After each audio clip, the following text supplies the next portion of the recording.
Pros and heroes. Gonna tell you about pros and heroes. Gonna tell you about comic books, costumes, facts, boots, and other stuff. In this week's issue, something is killing the children. Welcome into Bros, Foes, and Heroes. I'm Zach, joined as always by the master of, I don't know, something scary that starts with M, Mr. Mike. The master of the macabre. Oh, I was going to say of mutilation, but that makes you Mutilation's sound fine too. Sounds very gory. Macabre. Or do you feel like you're a very macabre type guy? I am a macabre. You know, honestly, You're a mystery wrapped in an enigma is what you every are. time I think about the word like macabre or anything like that, I think Vincent Price. You know, Vincent Price was absolutely one of my favorites, and because that dude sold out so hard to like just his persona. Yeah. You know, he was so great. You know what I remember Vincent Price for, or what, like how I'm most familiar with Vincent Price? Edward Scissorhands. Or how I was introduced to him? Through Scooby-Doo. Scooby-Doo, yeah, absolutely. There was the 13 Ghosts of Scooby-Doo that they played on Cartoon Network that was like Vince, and then there was one where I think like they were at a school for monsters, or maybe for monsters, or maybe Vincent Price played like the headmaster or something like that, or voiced the headmaster. That's why I was introduced. I always loved Vincent Price. I thought he was great, and he was just so much more personable than like Ricky Boris Price. Karloff or those guys of the same ilk. Hold on, he was so much more like approachable, like. Yeah, he just seemed like I don't know. He seemed like a guy that you could hang out with, even though he was fancy. Does that make sense? Hold on. He was okay. Do you not know a lot of people that are fancy that you feel like you can hang out with? I'm not a big fan of the fanciness. No, I get that. I understand that. I mean, to a certain extent, I get it. Some stuff, yeah. Yeah, to a certain extent, I get it. I don't know. I mean, just be yourself. All right, fine. Yeah, I'd rather be around people that are themselves. But Vincent Price was himself and seemed like a cool guy, even though he was a fancy. Okay. Yeah, I like him. Didn't he have a little bit of a John Waters mustache going on, too? Yeah, very much so, but before John Waters. Oh, so John like Waters he has he Vincent predates John D'Onofrio, Waters. Vincent Price. Yeah. Well, plus, I think he was probably 20 years older than John Waters. That's probably accurate, too. So if I feel like he came out of the womb with that mustache. John Waters? No, Vincent Price. John he came Waters out and instead of crying, he went no or something like that. Where'd you get that tiny skull, Scooby? baby? Vincent Price. Was it like a variety show that he was he just like in a lot Vincent of scary Price? movies? Yeah. Yeah, he was just in a lot of scary movies, but he would also show up on a lot of variety shows. Okay. So like, special guest star Vincent Price. Was he ever a square on? Oh, I'm sure. Yeah, on Celebrity, Hollywood Squares. Yeah.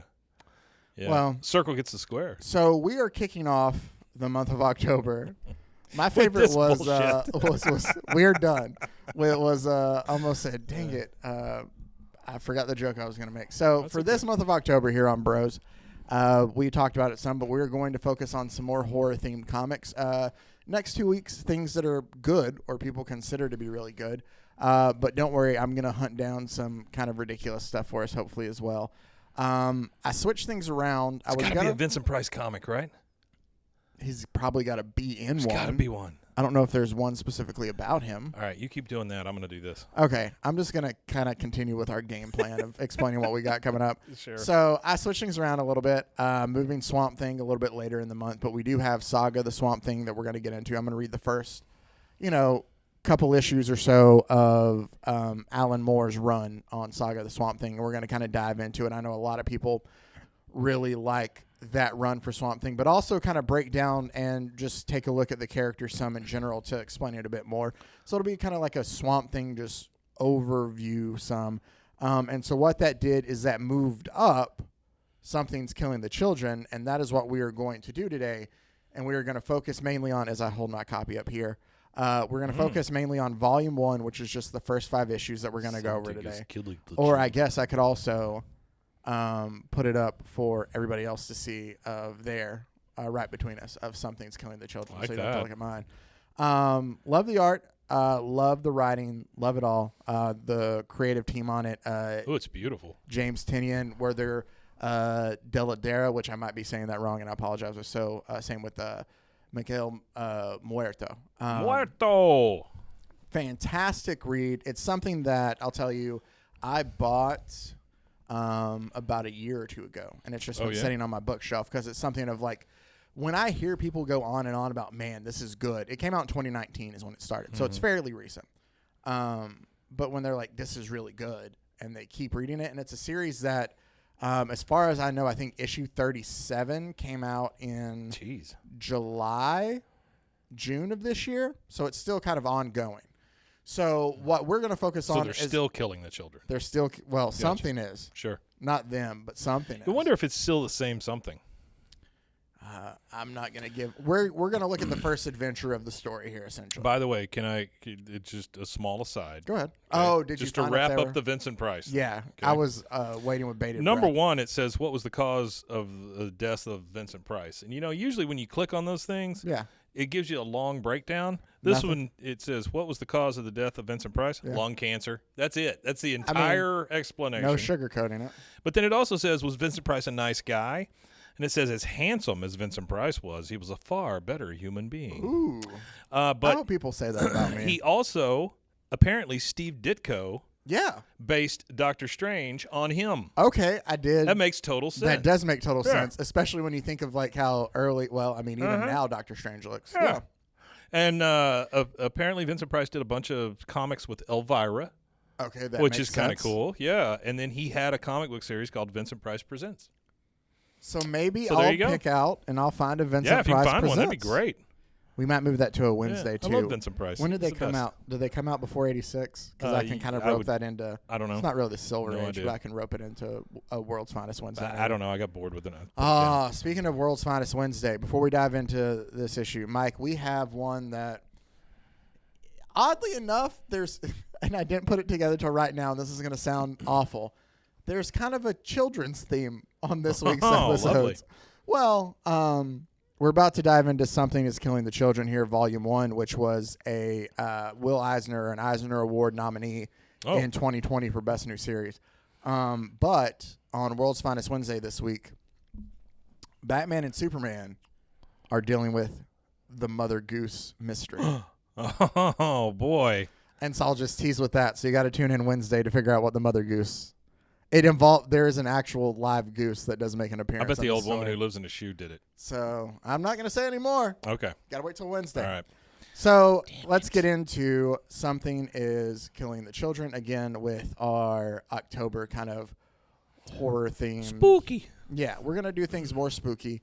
Not going to be as full of a dive in as I do on a lot of these because I think this is a book that you should definitely go and pick up. I really liked it a lot. I enjoyed it to the point where I got done. I went out last night because it was a hectic weekend, and I was like, I got to read something for our show today. I can get 5 issues done. Sure. I sat down. I enjoy reading outside. I mean, when it's not too hot, nice little breeze going. And yesterday it wasn't too bad. You say a nice Febreze? Little breeze. Oh. With a little Febreze. Well, I didn't know. And I sat down and I read straight through these 5 Spraying the issues. Like it trees? was really good. Spraying the trees. Well, I'm just saying, you take the Febreze and you spraying the trees. It all rhymes. Beneath the trees where nobody sees. Another great story that we did that you should go back and read. Beneath the trees where nobody I really sees. enjoyed I'm that. spraying Febreze And up on your knees. Okay. You got smelly knees. By the way, now that I'm rhyming those Chapter words 1. together, Yeah. can I talk about something just real quick? Sure. 911, not the don't know where this is call, going. but the TV show. Oh, that has like 17 of them, like Austin and San So Diego. Yeah. they canceled the Texas one, Oh, okay. like the Lone Star. It was Oh, 911 that's what Lone Star. But they were That in was- Austin. I That think. was the one that had Rob Lowe. Rob Lowe in it.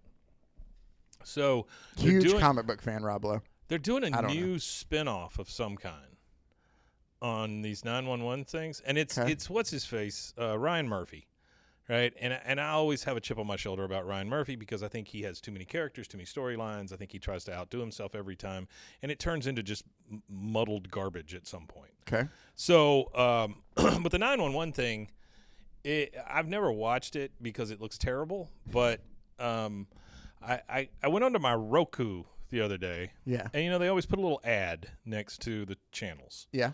Well, this was for 911. Apparently, there's a big bee invasion coming to 911. It's all bees. Yeah.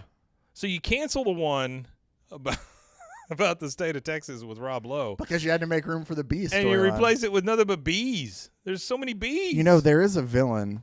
I know we covered Red Bee, who was great. Well, Red Bee was great. Peacemaker's Red Bee might be a little cooler, but where he kept Miquel the bee in his Michael belt. the Bee's always working out. He was. He could lift so much. He's very such strong. a strong little boy, Michael. I He's don't know if a you call him little boy. He was a B-boy. I love how we both made the First same time in the joke. Olympics, B-boys. Oh, man. But you better watch out for that ray gun. Mm-hmm. That was such... we're not getting Chapter 1. Chapter 1, thank you, because, we're going to just dive off here. We're introduced to a guy who is going to be one of our main kind of protagonists. Not the main one, but a guy that we'll get familiar with here, named James. James is the kid in glasses there. And James is over at a sleepover with some buddies of his, and they're playing a typical sleepover game of, like, truth or dare, right? Just typical things. And he asks, because the kids ask him, like, what is the scariest thing that you've ever seen? And he said your mom. And James goes to tell him, like, he saw this weird creature out at the ravine out there behind their house. Like, he was so scared when he saw it come out, and that, he just couldn't move. And he had to wait till his dad, got home from picking up his sister from soccer practice and stuff like that. And they were like, no, come on, man. Like, you're BSing us. And he's like, you know where that ravine is? Like, if you don't believe me, then let's just go ahead and go look for it. Ravines are always trouble. They are. And about that time, though, we switched in and we see James sitting in a white room talking to a detective. And he's like, I didn't see anything. My sister didn't even play soccer like my dad. Like, I made the story up. Like, they thought that they enjoyed my dreams that I would tell them that I would have sometimes, but I didn't know. I never saw anything out there. I don't know what happened to them. Like, so we switch already to see from the scenario that, essentially what we find out is everybody else at the sleepover except for poor James here is no longer with us because something is killing the children. It's like the post-credit, or not the post-credit, but the credit opening scene. Yeah. So, like the cold open. Yeah. So what we get here is James tells the story. None of the kids believe him. And he's like, fine, then let's go look at it. And, like, let's go out there and see. Mm-hmm. And we essentially find out that whatever happened out in the ravine, they haven't been able to find any of the kids anymore. James is the only one left. And he tells the police, like, that's all I know. Like, I don't know what happened to him. Like, I fell down. I couldn't see anything. By the time I came back up, like, I fell down in the ravine. By the time I crawled back up, like, out of falling, they were already, like, torn to shreds. Likely story, James. So we're introduced then to our next protagonist, which is Erica. Erica. Hey, Erica. Is the blonde there in, I forgot to make yours full screen, so I hope you can see it okay. I can see it fine. Is the blonde there with the dual blades. We'll find out. This is 2 weeks later after we see James meeting with the police. Are these like katana blades, or are they, because they could be either from the way I see it. They either that or machetes. Yeah, they're kind of like machete blades. Okay, all right. We find that she has been out in the woods. Either way, they're covered in blood. Yeah, killing something with another child, like, there with her. While she's there and she just finishes, she takes a drink of water and her phone rings, and she gets the call that Archer's Point, Wisconsin, is where you need to head to next. Like, there's more trouble brewing there. So Archer's Point is where James is at, and we go back to see James at school. James it gives me kind of a Buffy the Vampire vibe, A little bit. Sending her on a mission kind of thing. Kind of. James is picked up. Like, all the other kids think that James had something to do with this. He's the only one that's alive. Like, they think that he had a thing. That we find out that James had a crush on one of his friends there, but, like, nothing else ever came from there. But they're picking on him like, he didn't like you that way, so you went ahead and killed him. Like, they just think that James is since he's the lone survivor, like, he has to be the one who, is the reason why all these kids are gone. I think that's reasonable thinking. Yeah. So one of the bullies is yelling at James, and James kind of lashes out, and it leads to a meeting in the principal's office. And the principal's just telling him, like, you should have punched him instead, man. Like, not saying that I condone that, but, like, if anybody has it coming, it's, like, that student who picked on you. The principal tries to, like, keep it loose with him and, make some jokes. And he's like, are you doing okay? He's like, no, not really. And he's like, well, I'm not either. Like, the two kind of bond of just, like, the principal realizes how tough it has to be for James in dealing with all this. Sure. Of him not doing anything and still being picked on. Yeah. So he's like, all I'm going to do is tell your dad or call your dad because I got to call a parent and just tell him that you should have punched him instead. Like, I'm not going to, do you want to go home for the rest of the day? And he's like, no, they're going to watch movies in English. And he's like, okay, well, if that's what you want to do. Like, it's a nice little moment of, somebody trying to at least reach out to James. Yeah. So afterwards, I got to remind myself where we are while we do this. Oh, so Erica takes a bus to Archer's Peak. And when she gets there, she notices a billboard with all the wanted posters of all these missing people on there. And one of the cops or I guess security there at the bus stop is like, do you know any of them? And she just says, sort of. And she goes to leave then as she's now in the same town as everybody else.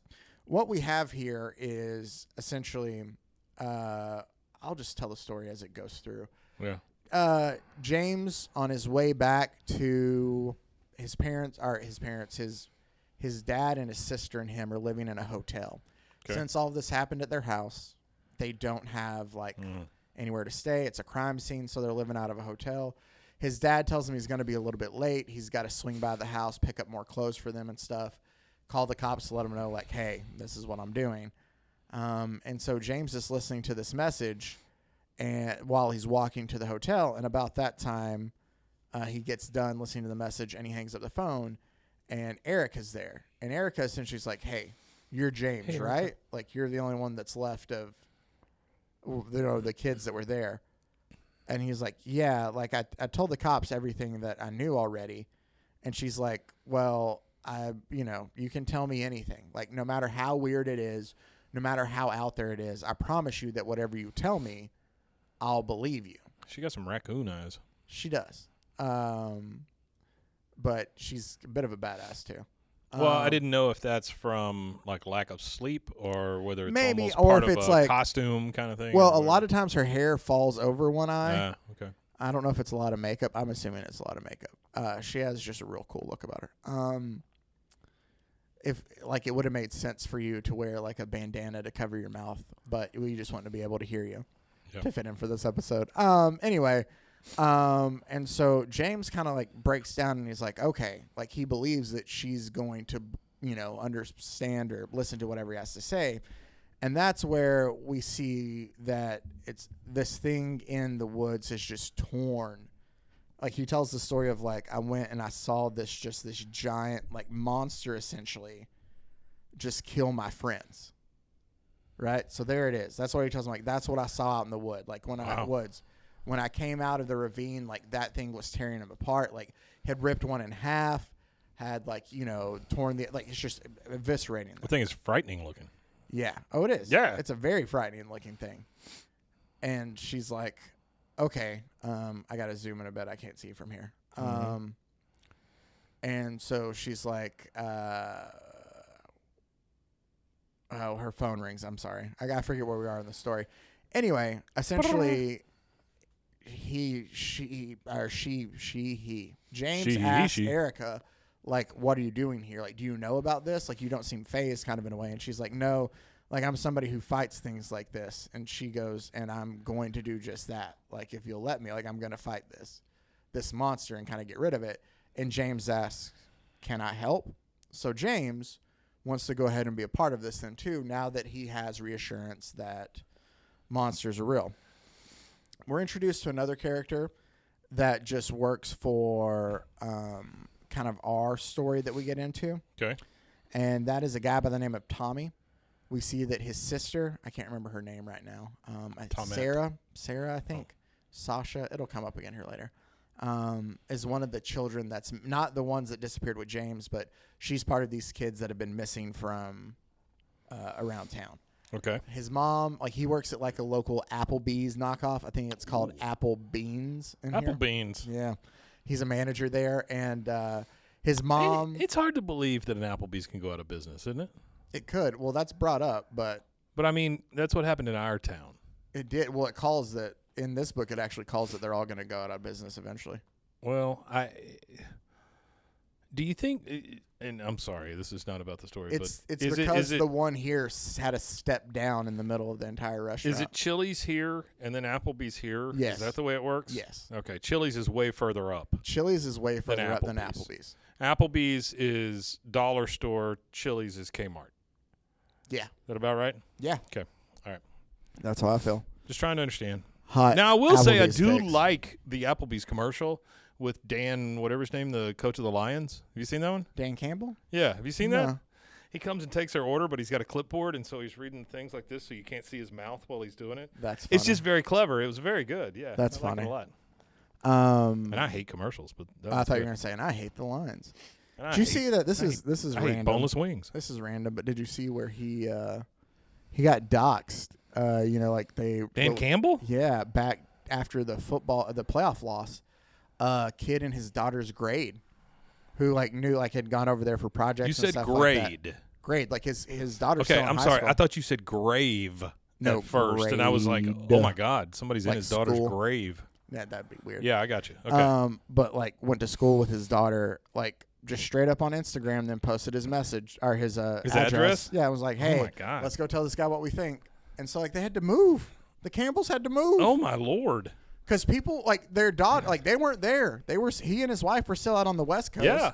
Their kids were at home. Oh, their kids were just there. And so Oh, cars wow. were just driving down and shining their lights in the house and stuff because people are freaking idiots. Anyway, Wow, that's you amazing. said Dan Huh. Campbell. It made me think of that. That's crazy. Yeah, no, I'm glad you told me that. That's a good Coke Zero. thing Not to a sponsor. So, Liquid Death, also not a sponsor, but Grim Leafer. could be. It has its own short where Mike was trying to figure out how to Trying to drink figure with out a how to mask drink on. it. My favorite part of that is to go back and watch it, and Uh-huh. you sit there and you drink, and you stop and you stare at it, and you're gonna start again, and you stop and stare, you're like, I don't believe my I eyes. just have to make sure I know where the hole Well, is. I know, but it's I just don't believe my eyes from literally half a second ago. It's Yeah, just that's if you were to follow me around, you'd see that a lot. So Tommy, back to our story. We find out that Tommy's sister is one of the ones that's missing. His mom wanted him to put out flyers at the local Applebee's that he's a manager at. Applebeans. We do find out something interesting, is that he goes out, thinks he hears a noise, turns and looks. Oh, it's that thing. There's the monster there, but Ooh. he just goes, is anybody there? And he's just looking out there. Oh, he doesn't see it because he's too old. So, you've already put stuff I together. put that together. Yeah. Nice. Yeah. So, James and Erica go to the Applebee's, and they kind of make their own, they want to get a booth. That's going to be Erica's booth. She tells Tommy, I'll pay you $50. I'm just going to leave my stuff here. That's my booth. Unless you have a dinner rush that I need to worry about kind of thing. Yeah. Yeah. And she goes, I just need it for a week. And 50-cent boneless wings. That's what the people end up ordering from Dan Campbell. She goes, I'll order stuff. I'll tip well. I just need a booth. Yeah. And he's like, well, the manager here on Tuesdays and she goes, I'll be out by Tuesday. Oh, wow. So okay. they sit down, her and James sit down, and they start working on the map. And they're trying to figure out where people were disappearing at and stuff. He's like, all right. She goes, where are these? Where did this person live? Where did this person live? Yeah. And she's trying to triangulate something. Right. She's doing the serial killer map kind of thing. Yeah. Yeah. Waitress comes up to take their order. She goes, I'll take any lager you have that doesn't taste I forget what she's doesn't taste like water or coffee. And he'll take and she goes, James is like, I'll take a lager too. She goes, he'll take a Coke. Or I'll a coffee. And she goes, have you had coffee before? It's just a funny James is high school, right? James is high school. Okay. Yeah. All right. We don't know how old Eric is. Yeah. But at least it gives you something to shoot for. Yeah. The waitress informs Tommy that, hey, that kid sitting there with the weird blonde? That's the kid that was left alive after that most recent group. They think he did it. And shouldn't he be in school right now anyway? What's he doing out with her? Yeah. And so Thanks for keeping up with his education. Yeah, so Erica asks, this is where I'm going to find his sister's name. Sally. Sophie. So she goes, now where did Sophie Mahoney live? Sophie Mahoney? Sophie Mahoney. Hardly knew her. And Tommy, her brother, walks up and essentially is just like there and points right at the map. Bingo. Yeah, I know because I'm her brother. And they kind of start talking back and forth. And Tommy's like, aren't you the kid that, or the one who's left? And are y'all, like, what are y'all up to? And, like, Tommy goes to put his hand on Erica. And when he does, Erica kind of flips around and, like, takes his arm and very much, I think, like, Muay Thai, or just, like, kind of, like, snaps it behind him. She's like, you don't touch me. Yeah. Like, don't touch me. Yeah. And eventually, like, she just lets him go, and she's like, keep the $50. We're out of here. And he calls the sheriff. $50? That's what she gave him to have her booth. Oh, okay. And so That's a lot. Yeah. He calls the cops then to report her. Especially at Applebeans. I think Especially they'll at buy everything Applebeans. on the menu at Applebeans. So as we get back, I didn't point out earlier when I get here, when she put the map out on the table, Yeah. she also threw out a little stuffed octopus. You see Okay. it down there? Yeah, I see it. Yeah, the little purple thing. Yeah. Yeah, I got it. So, my thing's freaking out a bit. So she essentially tells It him, happens like, when you get older. the thing starts to freak like, out. you've done enough right now. I need to go back and think and try to figure out what our next plans are. Like, I need to figure out where we go next from here. Yeah. And so she goes back to her hotel room and she sets everything out or the octopus back on the bed. And she just is like, hey, so like everything I've seen, it shows that this is probably like an E7 level, a class E7. There's still kids missing, so it's stashing its food somewhere. Like, we need to figure this out. So I need you thinking on what this means and where do we go? Do you understand that? And the stuffed octopus talks back to her. Yeah. Yes. So, okay, I'm going to make a guess here. It's almost like the Charlie's Angels speaker, right? The little octopus. Like, she's able to talk back to whatever is kind of controlling this thing. Or whatever's over this operation that sends her from place to place. Oh, so it's like a speaker in there? Yeah. So, not so much. Okay. So, It was a guess. I get that. God. We Stop see that doxing the me. sheriff shows up at the hotel there, Okay. and the attendant takes him up to the room, and he's like, I just keep hearing weird shit coming out of that room. Like, I don't know what's going on. And so he walks up to the Doing it door. with that octopus. You see down there those tentacles there Yeah. at the doorway. Oh, I draw a line at tentacles. And he's like, ma'am, like, no funny stuff. Can I come in? Like, and he knocks, and she essentially goes to open the door, and there he's like, oh, nothing funny going on in here, officer. Oh. And now what seems to be the problem? And so you see, there is this spirit that's inside the octopus. But he can't see this. He can't see it, is right? what I'm Okay. saying. Well, that one So- looks much friendlier than the blood-soaked monster that the other guy couldn't see. I don't think so. I have a theory, and I don't want to get into it You because think I'm this sure. one looks worse? Well, I mean, look at that's teeth around its. Hang on. I got to bring this laptop over here and take a look at it.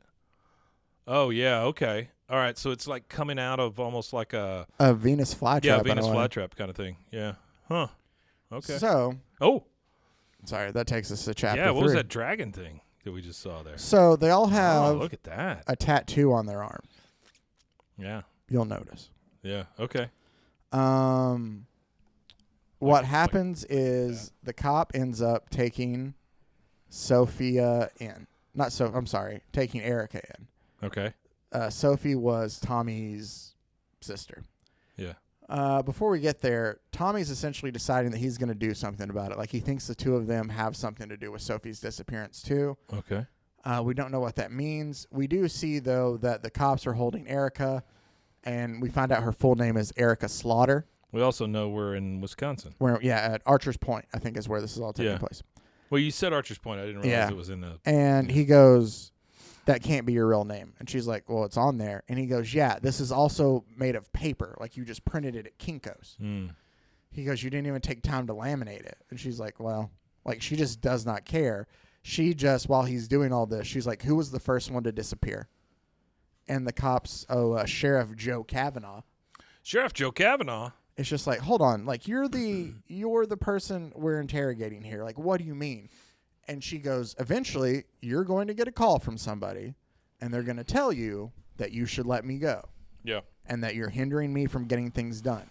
Now you can either like help me and tell me who the first one to disappear was.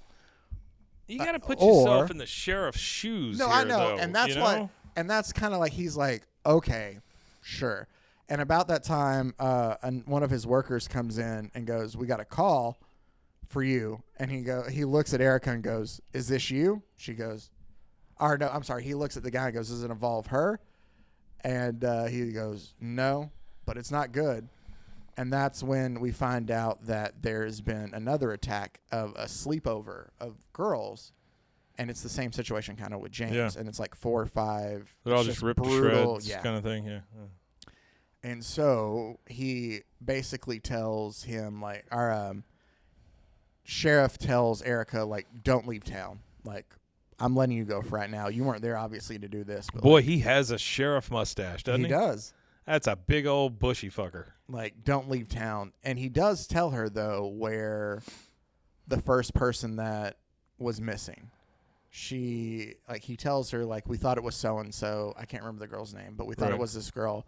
We figured her uncle might have picked her up. Like, that's what we thought for sure. But then we could just never find her. So that she was the first one, and told her, like, where, because that's all she wanted to know.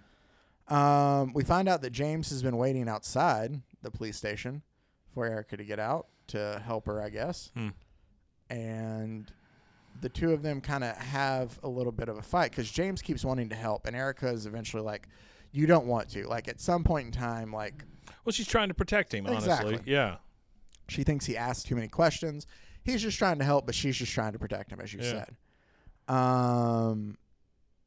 Plus, if she is kind of what I'm thinking she is, she doesn't want a lot of people involved. What do you think she is? Well, I think, like, again, like a Buffy type thing, like that kind of stuff. I mean, you're always worried about pulling people in because they're going to get hurt or this or that or, that kind of thing. So she eventually tells him, like, all right, if you want to help, then we need to get weapons. Lots and lots of weapons. Lots of weapons, you say? Yeah, and we get House Depot. House Depot.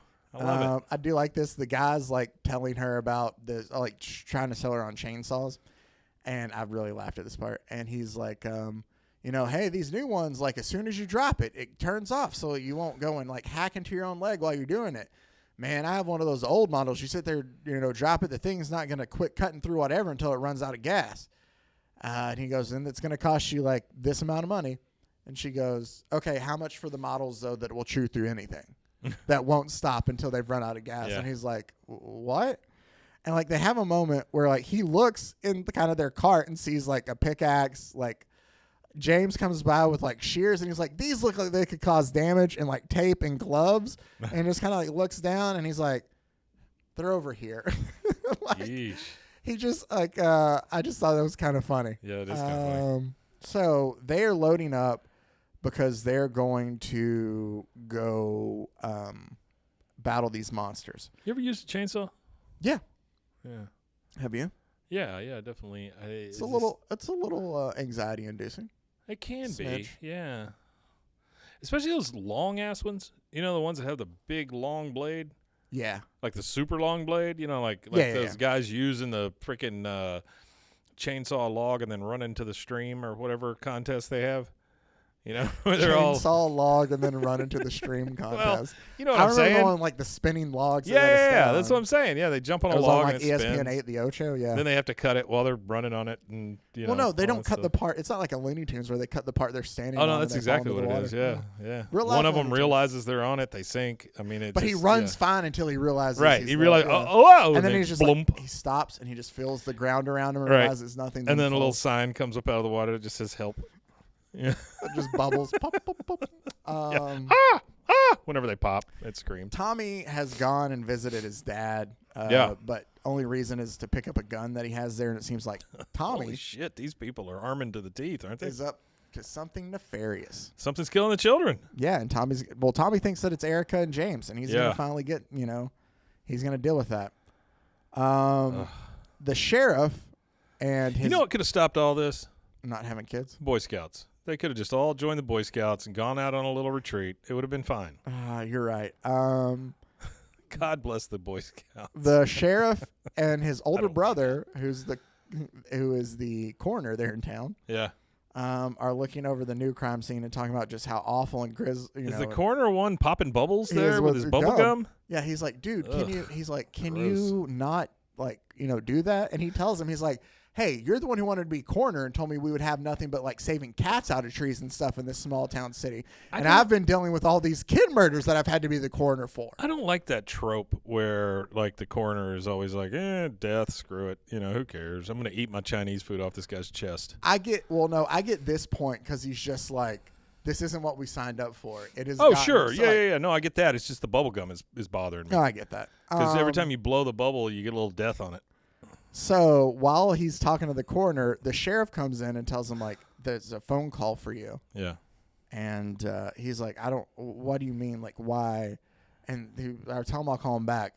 And she goes, no, like, they want to talk to you. They called my personal phone. Yeah. They know things about me that nobody should know.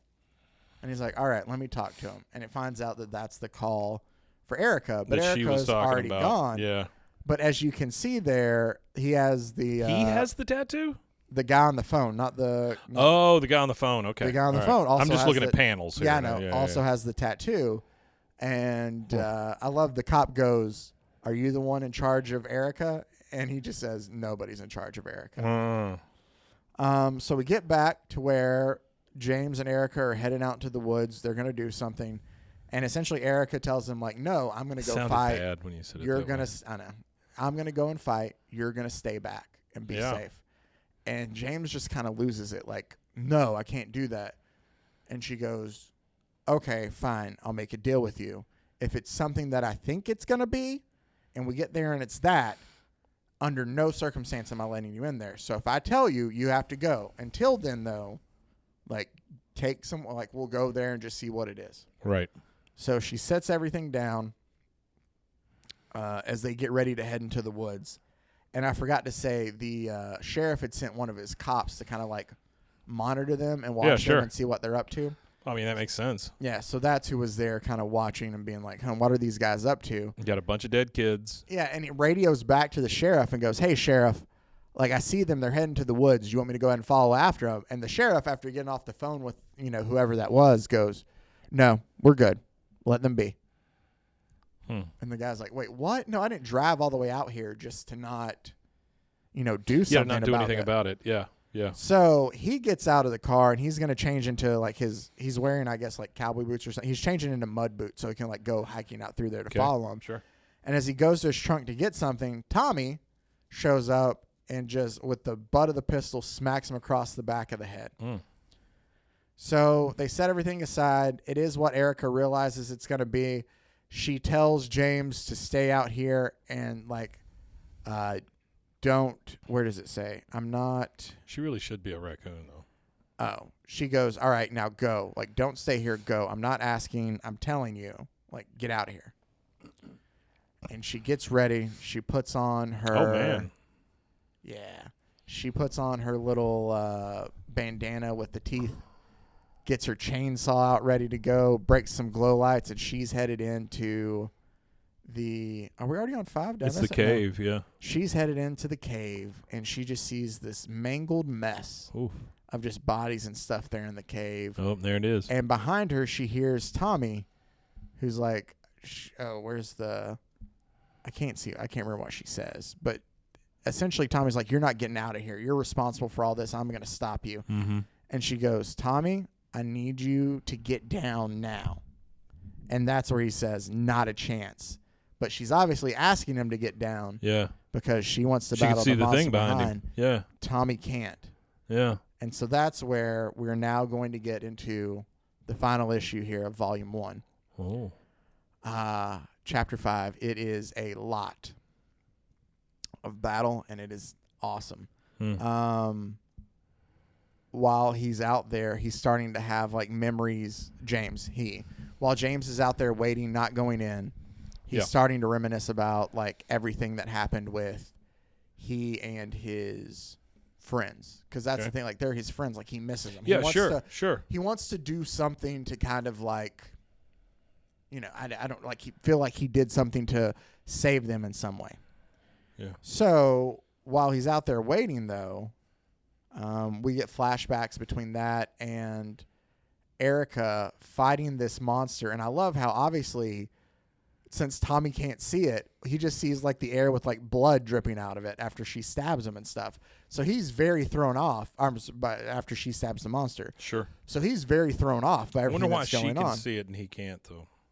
So we're going to get into that a little bit. It's the eyeballs. And so he's sitting there. It's not the eyeballs. Oh. And she's battling it. And he's just like, what's going on? Like, this is a magic trick. And he's like, no. Or she goes, Erica's like, no, it's not a magic trick. And so the two battle back and forth. And Tommy's still like thinking something's off. And he's going to plan to shoot Erica because like that's what he came here to do. Like she's trying to like mess with his mind somehow, making him see that. And about that time he shoots in the air though still. Mm-hmm. I guess like to scare her, and it ricochets. And she tells him, you shouldn't have done that. Oh, I missed it.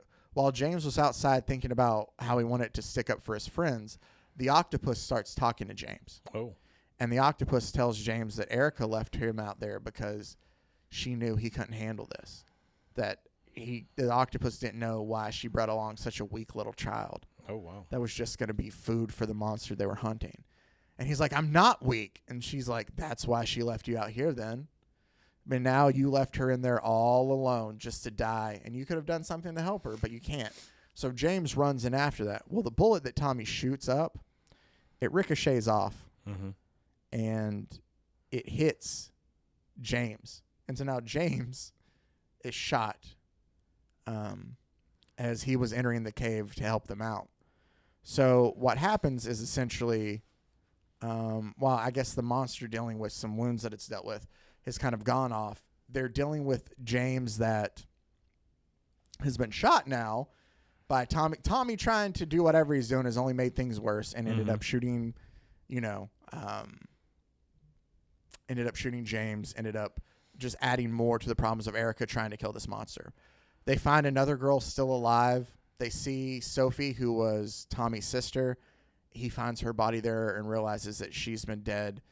And about that time, Erica realizes, well, I need Tommy's help if we're going to like get out of this thing okay. And we are lagging so hardcore on this that it's not letting me switch panels. So I apologize about the freeze. The audio is going to be good. But so what happens then? Doesn't look bad on this side. Okay, on mine it's absolute, so I can't see anything.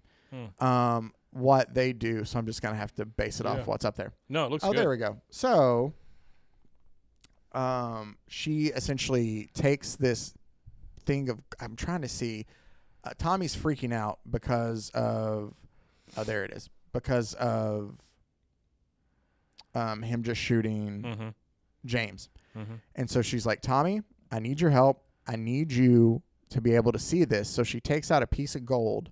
I can't remember what kind of gold. It says what kind of gold it is, but it has like a sharp point on it. Mm-hmm. And she stabs him in the temple with it. Jesus. And that's when he's like, oh, you stabbed me. And he's like complaining about it, and he's not feeling great. And then about that time, well, you get stabbed in the temple. Yeah.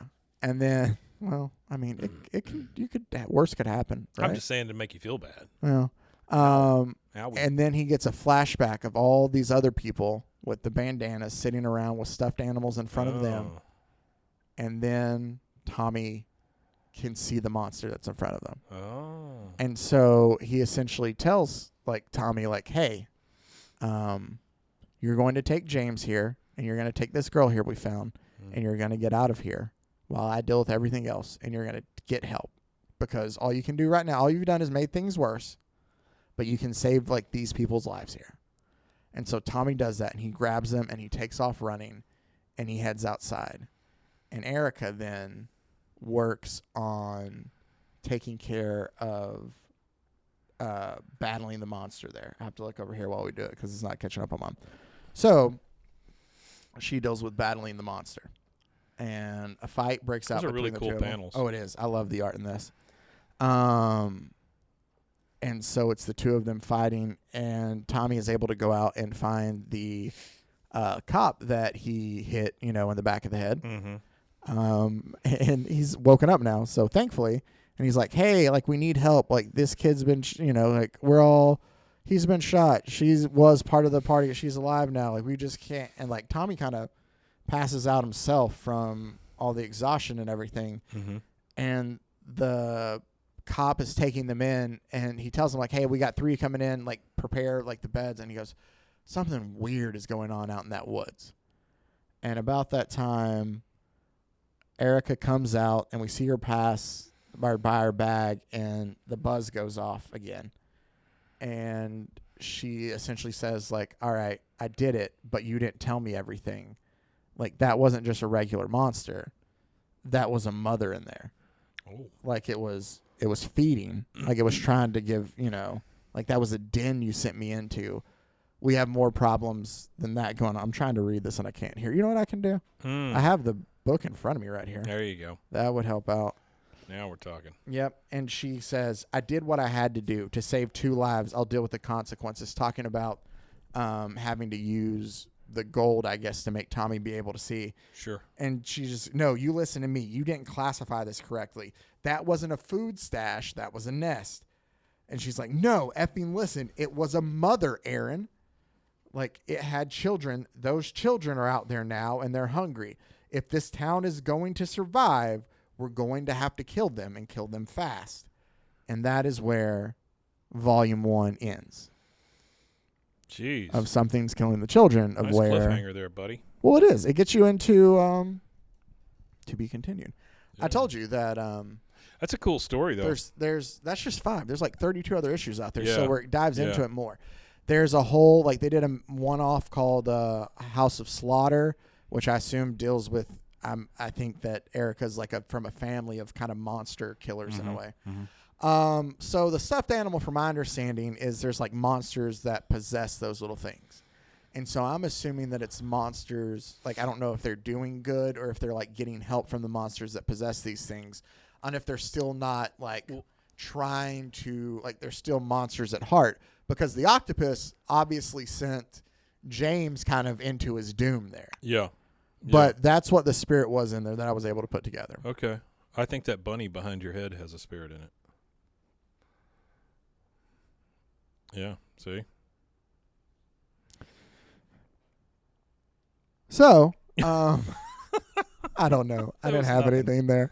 Yeah. Maybe. That's cool, though. I mean, it's a beautiful comic, number one. Yeah. And number two, that is more of a mystery than we normally get out of these kind of things. That's true. You know, even Beneath the Trees Where Nobody Sees, you kind of knew what the deal was. It's true. There was just one character that revealed themselves after a little while. But this one, it's like you don't know where the freaking monsters are coming from. You don't know any of this stuff. For sure. I didn't touch on it really. I realized after we went through here, so I'll go ahead and add it now. Mm-hmm. You were dead. You were right about it being where it's kids. Like, it feeds on kids because kids are the ones that can see them up to a certain age, and then it's and like James points out, like, I don't believe in monsters, and she goes, "There's a difference between what was it?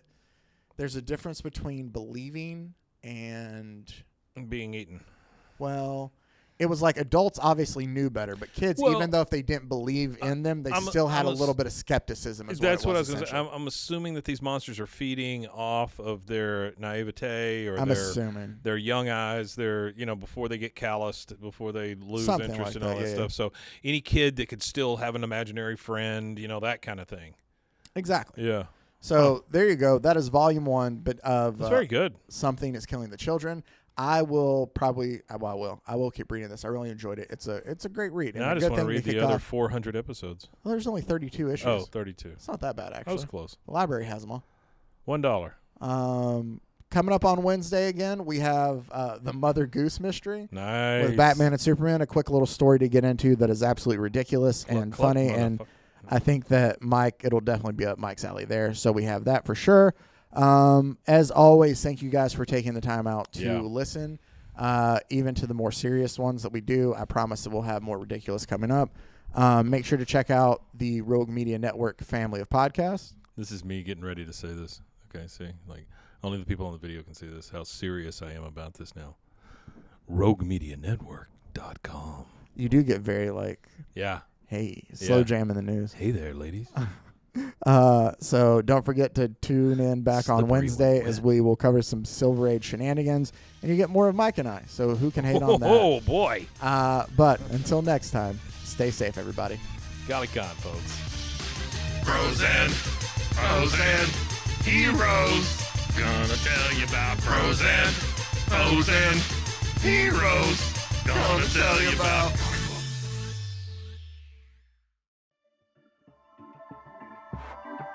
This has been a Rogue Media Network production.